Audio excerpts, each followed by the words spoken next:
Amos on air.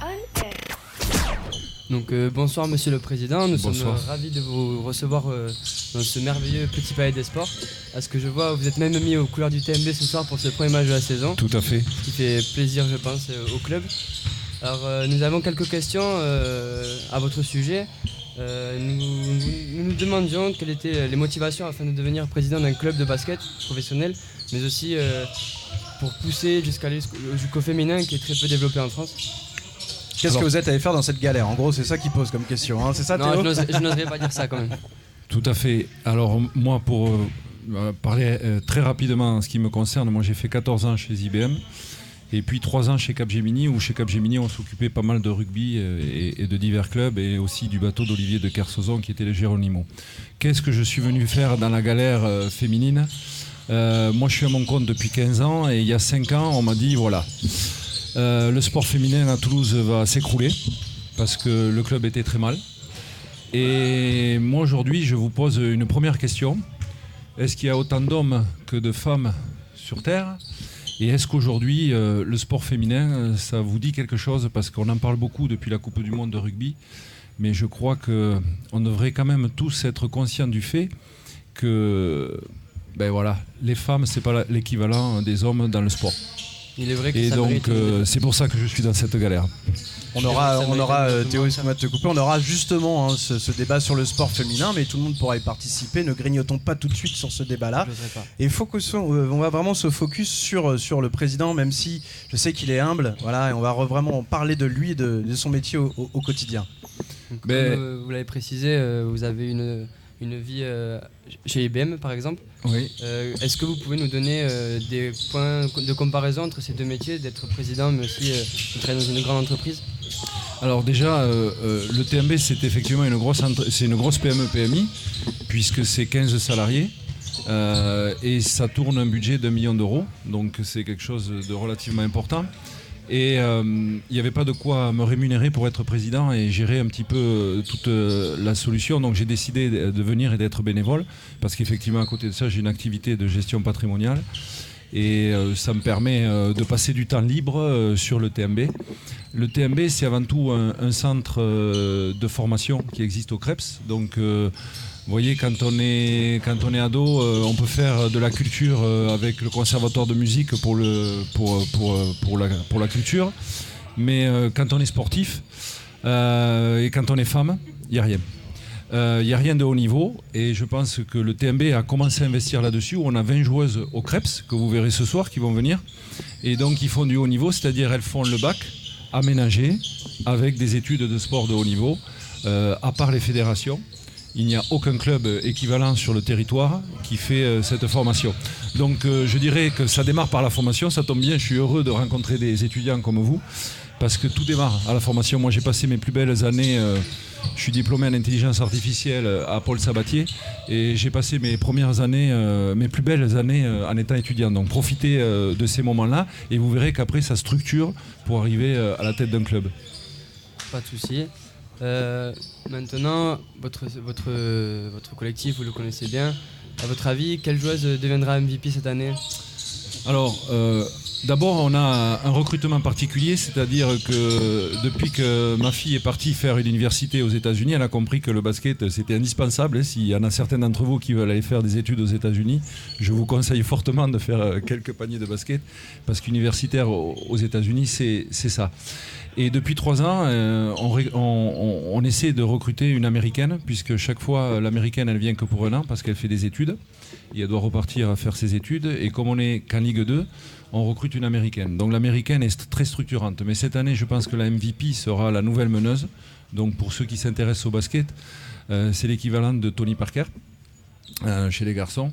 Donc on aura cette année Sarah Lejean, qui est une meneuse américaine et arménienne, parce que on la présente plutôt arménienne, puisque nous avons droit à une européenne et une américaine, mais en fait Sarah est les deux. Elle est américaine et arménienne, elle a la double nationalité, et vous allez voir ce soir, j'espère que vous pourrez tous participer au match, vous allez voir ce que c'est qu'un match féminin. Ils vont être en tribune, ils vont pas rentrer sur le terrain quand non. même.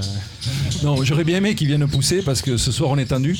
Ah, on en a un qui fait du handball, donc il en fait à haut niveau, alors peut-être qu'il pourrait. Mais la balle est plus petite en handball. Un tout petit peu. Ouais. Et ça colle un peu plus. Un peu. Depuis 2013, vous êtes au club. Je pense que vous avez dû vivre plein d'émotions. À votre avis, en tant que fan de basket et président du TMB, quelle a été votre plus grande joie ou alors votre plus grande déception dans ce club? Moi, je retiens que les grandes émotions et ma plus grande joie fut l'année dernière quand on a gagné ici en finale où le Palais des Sports était plein et où tous les supporters avaient revêti un t-shirt rose aux couleurs du club. C'est des moments magnifiques, c'est des moments passionnels, c'est des moments festifs et ça c'est inoubliable. Enfin, on va finir avec une dernière question qui va un peu annoncer cette nouvelle année, cette nouvelle saison. Au vu du bon résultat quand même de l'année dernière, parce qu'une finale en deuxième division, ce n'est quand même pas rien. À votre avis, quels sont les objectifs de cette année? Une montée, même peut-être pour l'avenir aussi, construire quelque chose de solide en première division? Alors vous savez, monter c'est très compliqué. J'étais la semaine dernière, on était les 24 présidents de club. Il y avait les 12 de Ligue 1 et les 12 de Ligue 2. Il faut savoir que les budgets, il y avait Tony Parker, puisque Tony Parker a racheté l'équivalent du club de Toulouse, il a racheté le même féminin à Lyon. Donc il a à la fois les garçons, il a à la fois les filles. Et donc j'ai eu l'occasion de discuter avec divers présidents, dont Tony Parker, et ils sont à des budgets à 4 millions d'euros. Quand je vous dis que nous, ici au TMB, on est un budget d'1 million d'euros, on a un petit parcours à faire pour ne pas être ridicule en Ligue 1. Ceci dit, sportivement, on est vraiment aux portes de la Ligue 1. Et je pense qu'on peut faire sans avoir des budgets de haut du tableau. Donc oui, si sportivement on y arrive, naturellement, nous, notre volonté, c'est d'aller encore plus haut et plus fort. Pourquoi aussi? Parce qu'on a des gens comme vous autour, on est la deuxième ville étudiante en France, on a plein de gens qui œuvrent pour la communication du club. Et il faut savoir qu'après Bourges, qui est le numéro 1, nous, en termes de communication, même si on est en Ligue 2, nous sommes les seconds. Et ça, c'est hyper important parce qu'on a tous les atouts pour pouvoir réussir en Ligue 1 et faire venir du monde. Et je suis persuadé qu'à Toulouse, il y a un public, même si c'est avant tout le rugby, mais il y a un public basket et notamment un public sport féminin où vous allez voir ce soir parce qu'en fait, tant qu'on n'a pas vu un match, on ne peut pas savoir de quoi on parle. Moi, je connaissais rien au basket il y a 5 ans. Je suis venu vraiment prêter mes compétences de gestionnaire et de passionné de sport. Mais quand j'ai découvert le sport féminin, quand j'ai vu un match, bon, vous êtes bluffé, quoi. Vous allez voir, c'est extraordinaire. Et puis nos joueuses sont toutes des joueuses professionnelles qui ont toutes des agents. Donc, comme Rudy Gobert, pour ceux qui suivent la NBA, ou comme j'entendais parler tout à l'heure de LeBron James, de Stephen Curry et tout ça. Donc, ils ont tous des agents. Mes joueuses ont les mêmes agents que les joueurs français qui jouent dans la NBA. Donc pour nous, c'est toujours compliqué de discuter avec ces agents, mais vous verrez que ce sont des super joueuses et que c'est des vrais pros. On verra le coup d'envoi tout à l'heure est à 20h, c'est ça, c'est le premier match de la saison. Les garçons, oui désolé, hein, c'est sport féminin, mais là j'ai vraiment que des garçons autour de la table. Non, on avait une féminine tout à l'heure. Oui, mais elle est partie, c'est comme au basket, ça change. Hein. Ça change, ça tourne. Il y aura d'autres féminines qui vont rentrer. Rapidement, parce qu'on doit aller avancer un petit peu dans l'émission, Philippe. Et du coup, on voulait débattre un petit peu du sport féminin. Mais juste avant, un mot les garçons sur justement le TMB. Vous venez d'entendre un passionné. S'il y a bien effectivement la passion du sport féminin et du basket féminin, elle est représentée par Philippe Tedesco ici présent. Un mot, une réflexion sur ce que vous avez entendu de la part du président du TMB. Ça donne envie de voir les matchs, en tout cas. Ça tombe bien, tu vas en voir un ce soir déjà, c'est pas mal.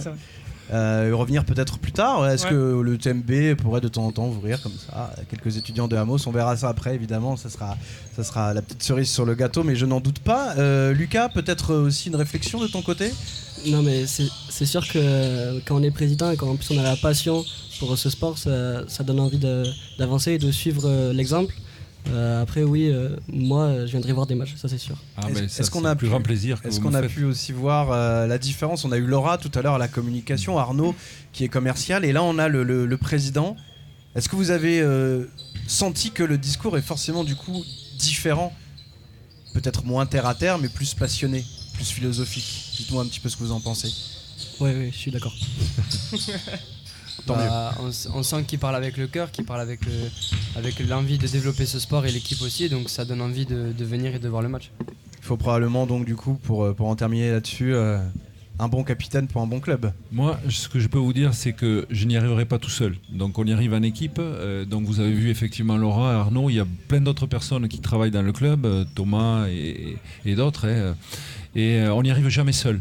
Donc moi, j'ai besoin de vous, j'ai besoin des étudiants, j'ai besoin de tous ceux qui peuvent se passionner dans le basket.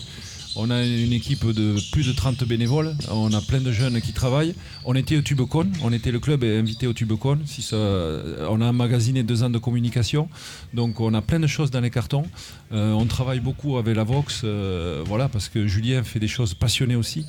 Et on a besoin de gens qui viennent, qui sont passionnés et qui font le pari qu'on va y arriver, que le sport féminin, puisque c'est le débat qui arrive, le sport féminin il est formidable. va forcément... Il a tout à faire, on démarre de zéro, on est à zéro. Et moi, mon rêve, je vais vous donner mon rêve que j'ai, c'est de demander à tous les citoyens français 10 euros de dons, pour dire, mais comment on peut se poser encore la question qu'il y a du sport féminin et du sport masculin ? Pourquoi on se pose la question ? On ne devrait même pas se la poser. On devrait voir si médiatiquement on mettait autant de matchs féminins que garçons, si on mettait autant de matchs de basket que de matchs de foot à la télé, je vous jure et je vous certifie qu'on verrait plein de gens passionnés pour le basket féminin. Parce que en plus le basket se porte très bien sur l'aspect féminin. Merci beaucoup Philippe Dédé. Est-ce qu'on peut applaudir très très fort, bien sûr, parce que Amos On Air.